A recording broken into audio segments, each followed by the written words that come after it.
आज हम शीत युद्ध की समाप्ति, सोवियत गुट का विघटन तथा ध्रुव ध्रुवीयता की समाप्ति का अध्ययन करेंगे।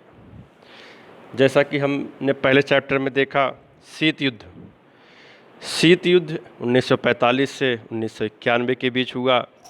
जब 1991 में सोवियत संघ की विघटन हुआ तो उसी विघटन से शीत युद्ध की समाप्ति हुई।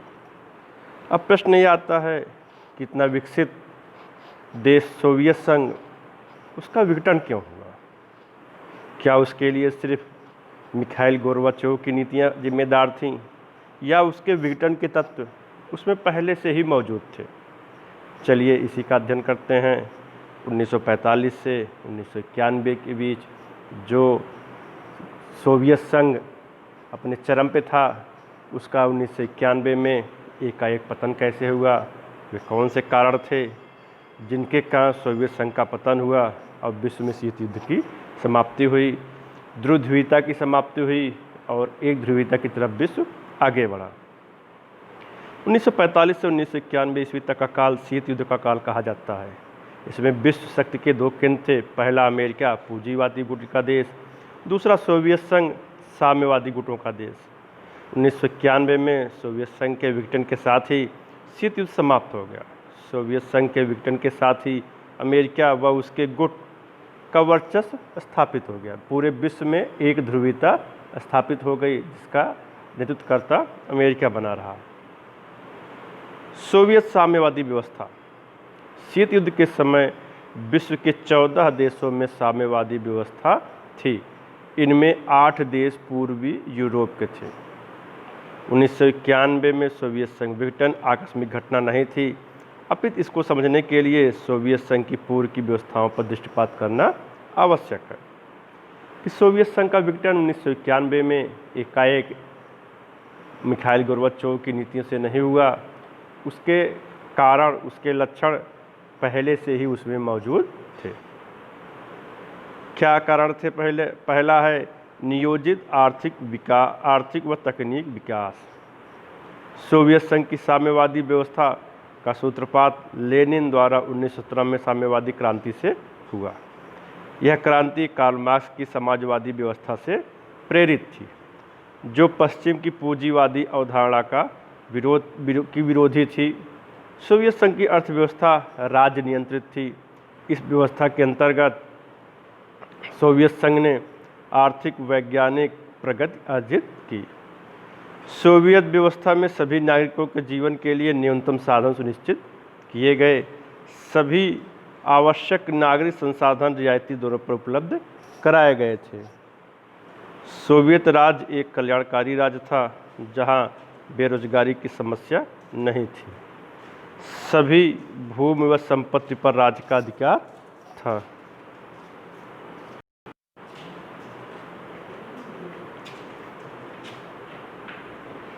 दूसरा, केंद्रीकृत व अधिनायकवादी राज्य व्यवस्था।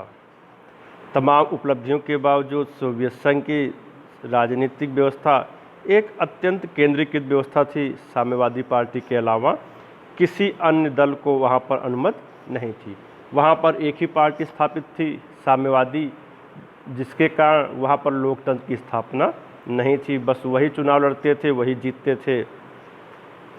धीरे धीरे ये, जिससे साम्यवादी पार्टी कि राज्य नौकरशाही अत्यंत अधिनायकवादी हो गई और सोवियत संघ का निर्माण 15 गणराज्यों से मिलकर हुआ था।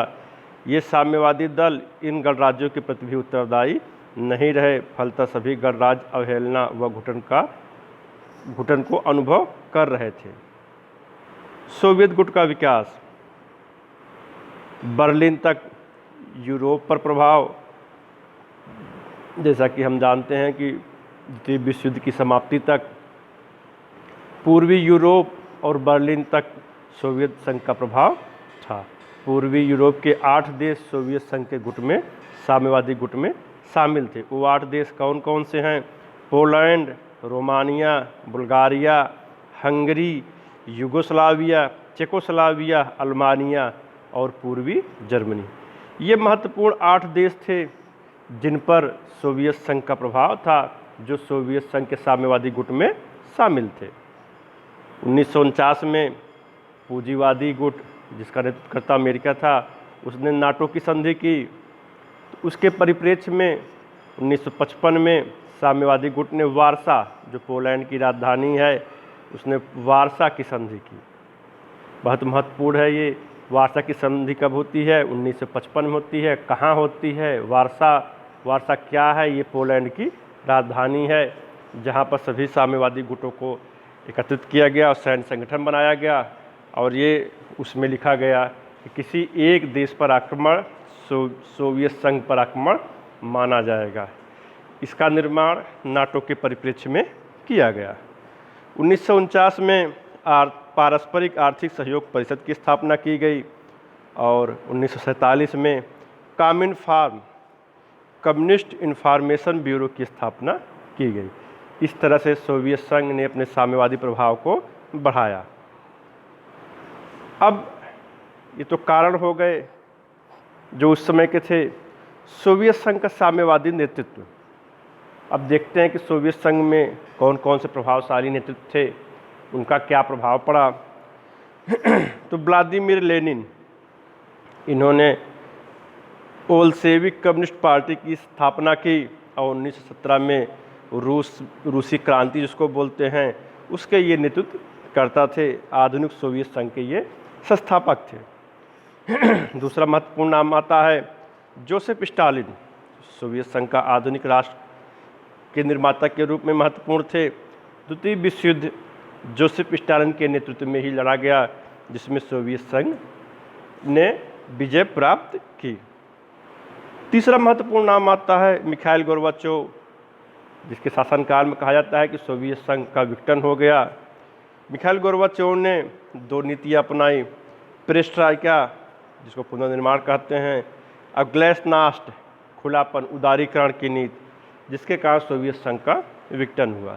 ये तीन महत्वपूर्ण नेता हैं जो सोवियत संघ के राष्ट्रपति बने और जिनका उसके विकास या विघटन में महत्वपूर्ण योगदान है। सोवियत संघ का विघटन। शीत युद्ध काल में सोवियत संघ ने जो विकास किया, उसकी भारी कीमत वहाँ के नागरिकों को चुकानी पड़ी। पश्चिमी देश, विशेषकर अमेरिका की तुलना में उसकी तकनीकी क्षमता व आधारभूत ढांचा सुविधाएं कम थी। अतः सोवियत व्यवस्था नागरिकों की राजनीतिक व आर्थिक आकांक्षाओं की पूर्ति करने में असफल रही। लोकतंत्र के अभाव में आर्थिक समस्याएं विस्फोटक रूप धारण करने लगी। वैश्वीकरण तथा उदारीकरण की तरह वैश्वीकरण तथा उदारीकरण की लहर ने उसमें चिंगारी का काम किया और 1991 में सोवियत संघ का विघटन हो गया। सोवियत संघ में मिखाइल गोर्बाचोव की भूमिका। क्या सिर्फ मिखाइल गोर्बाचोव की नीतियां थीं जो सोवियत संघ के विघटन के लिए जिम्मेदार थीं? तो देखते हैं कि मिखाइल गोर्बाचोव की कौन कौन सी भूमिका थी जिसने सोवियत संघ के विघटन को तेज कर दिया और 1991 में सोवियत संघ का विघटन हो गया। सोवियत संघ के विघटन के तत्व पहले से मौजूद थे, लेकिन सोवियत संघ के विघटन में मिखाइल गोर्बाचोव की तत्कालिक नीतियां सहायक सिद्ध हुई, जिसके कारण 1991 में सोवियत संघ का विघटन हो गया। जैसे बारूद पहले से ही वहाँ पर रखा गया हो और मिखाइल गोर्बाचोव की नीतियों ने उसमें चिंगारी लगाने का कार्य किया, जिसके कारण सोवियत संघ का विघटन बहुत तेज़ी से हो गया। गोर्बाचोव के आंतरिक सुधार। आंतरिक सुधारों के लिए गोर्बाचोव ने पेरेस्ट्राइका और ग्लासनास्ट की नीतियों को लागू किया। पेरेस्ट्राइका का अर्थ है पुनर्निर्माण। इसके अंतर्गत राज्य नियंत्रित अर्थव्यवस्था में राज्य के नियंत्रण में कमी लाई गई तथा उदारवादी सुधारों को लागू किया गया। ग्लासनास्ट, इसका अर्थ है खुलापन। इसका संबंध राजनीतिक व्यवस्था में लोकतांत्रिक सुधारों से है। इसके अंतर्गत मीडिया पर सेंसर समाप्त किया गया और जनता को नागरिक तथा स्वतंत्रता देने की बात कही गई। सोवियत संघ की जनता ने लोकतांत्रिक सुधारों का समर्थन किया। इसी ग्लासनास्ट नीति के तहत जब चुनाव हुए तो भारी संख्या में लोगों ने पार्टियां बनाई और चुनाव में खड़े हुए, और जिसके कारण साम्यवादी गुट का समापन हो गया, साम्यवादी पार्टी का समापन हो गया। सोवियत संघ में शॉक थेरेपी। रूस के संबंध में शाक थेरेपी का अर्थ आर्थिक और राजनीतिक व्यवस्था में अप्रत्याशित और तीव्र परिवर्तन, जिसकी सोवियत नागरिकों ने कल्पना नहीं की थी, सोवियत संघ में शाक थेरेपी कहलाती है। यह शाक थेरेपी 3 रूपों में दिखाई देती है: आर्थिक बदलाव, राजनीतिक बदलाव और सामाजिक बदलाव। सोवियत संघ गणराज्य में असंतोष। जैसा कि हम जान रहे हैं कि 15 गणराज्यों से मिलकर सोवियत संघ बना था। उसके 3 गणराज्य एस्टोनिया, लाटविया तथा लिथुआनिया ने स्वतंत्रता की घोषणा कर दी। उसके बाद रूस, यूक्रेन, बेलारूस, उसके जो गणराज्य थे, जब उनकी उम्मीदें पूरी नहीं हो पाई और पेरेस्ट्राइका, ग्लेसनास्ट नीतियों से जब भारी जनता के बीच असंतोष हुआ, तो धीरे धीरे जो गणराज्य थे वो अपने को स्वतंत्र करने लगे। गोर्बाचोव की विदेश नीति में बदलाव। गोर्बाचोव ने विदेश नीति में बदलाव करते हुए अमेरिका तथा अन्य पश्चिमी देशों के साथ संबंध सुधारने की नीति अपनाई। इसके साथ अन्य क्षेत्रों में भी सहयोग बढ़ाया गया, जिससे शीत युद्ध में कमी आ गई। कई समस्याओं का समाधान का मार्ग प्रशस्त हुआ। यह दोनों शक्तियों के मध्य तनाव शैथिल्य का चरम बिंदु था, जिसके कारण पूरे विश्व ने राहत की सांस ली। इस बदली हुई नीति के कारण पूर्वी यूरोप के देशों ने सोवियत नियंत्रण का विरोध किया, जिससे पूर्वी यूरोप के देशों में भी साम्यवादी व्यवस्था का पतन हो गया, जिसका मिखाइल गोर्बाचोव ने विरोध नहीं किया। सोवियत संघ के विघटन के लिए उत्तरदायी कारण। कौन कौन से कारण सोवियत संघ के विघटन के लिए उत्तरदायी थे? सोवियत संघ का विघटन एक अप्रत्याशित घटना नहीं थी, जिसके लिए तात्कालिक व दीर्घकालिक दोनों कारण उत्तरदायी थे। इन कारणों को निम्न रूप से समझा जा सकता है: अर्थव्यवस्था की आंतरिक कमजोरियां, सोवियत गणराज्यों व केंद्रीय सत्ता में विरोध, लोकतांत्रिक तथा नागरिक स्वतंत्रताओं का अभाव, गोर्बाचोव की क्रांतिकारी नीतियां, वैश्वीकरण व नई प्रौद्योगिकी, पूर्वी यूरोप के लोकतांत्रिक देशों में लोकतंत्र की बदलाव की मांग। ये 5-6 नीतियां थीं जो सोवियत संघ के विघटन के लिए उत्तरदायी थी। सोवियत रूस के विघटन का प्रभाव। सोवियत संघ के विघटन का क्या प्रभाव हुआ? द्विध्रुवीयता की समाप्ति, एक ध्रुवीयता का संकेत। 1991 में सोवियत संघ के विघटन के पश्चात ही पूरे विश्व में द्विध्रुवीयता समाप्त हो गई। अब एक ही ध्रुव बचा, जिसका नेतृत्वकर्ता अमेरिका था। शीत युद्ध का अंत। 1991 में सोवियत संघ की समाप्ति से ही शीत युद्ध का अंत हुआ। नए राष्ट्रों का उदय। सोवियत गुट के पतन से नए राष्ट्रों का उदय हुआ। जो गणराज्य सोवियत संघ में शामिल थे वे स्वतंत्र हो गए और नए राष्ट्र के रूप में अपने को स्थापित किया। वैश्विक समस्याओं की उम्मीद। जो उस समय वैश्विक समस्याएं बनी हुई थी, उनके समाधान की उम्मीद जगी और पूरे विश्व में तनाव कम हुआ। साम्यवादी विचारधारा का पराभव तथा उदार पूंजीवादी विचारधारा का प्रभुत्व। जो पूरे विश्व में 2 विचारधाराएं चल रही थी, जिनकी लड़ाई चल रही थी, पूंजीवाद और समाजवाद। सोवियत संघ के विघटन से समाजवादी विचारधारा का पराभव हुआ और पूंजीवादी विचारधारा का प्रभुत्व पूरे विश्व में स्थापित हुआ। उत्तर शीतकाल में भारत रूस संबंध। शीत युद्ध काल में भारत रूस में मित्रता का अभाव था, जो दोनों देशों की विचारधारा हितों की समरूपता पर आधारित था। भारत की गुट निरपेक्षता के नीति तथा समाजवाद मिश्रित अर्थव्यवस्था सोवियत संघ की समाजवादी विचारधारा तथा उसके वैश्विक हितों के अनुरूप थी। 1971 की संधि। दोनों देशों ने 1971 में शांति तथा मित्रता की संधि की, जिसमें यह था कि किसी एक देश पर किया गया आक्रमण, वह आक्रमण दोनों देशों पर किया गया आक्रमण माना जाएगा तथा दोनों देश इसका सामना करने के लिए उचित उपाय अपनाएंगे। 1990 में ईस्वी में भारत और रूस के संबंध सामान्य रहे। उस समय रूस आर्थिक अव्यवस्था का शिकार था, जिसके कारण अमेरिका के कहने पर रूस ने भारत को क्रायोजेनिक इंजन देने से मना कर दिया। वर्ष 2000 में फिर संबंधों में तेजी देखी गई और भारत और रूस के बीच व्यापारिक और अच्छा संबंध हुए। इस समय जैसा कि हम देख रहे हैं क्या क्या रक्षा संबंध है, क्या क्या विशेषताएं हैं, कौन कौन से संबंध हैं भारत और रूस के बीच में। वर्ष 2010 में विशेष सामरिक साझेदारी का दर्जा दिया गया।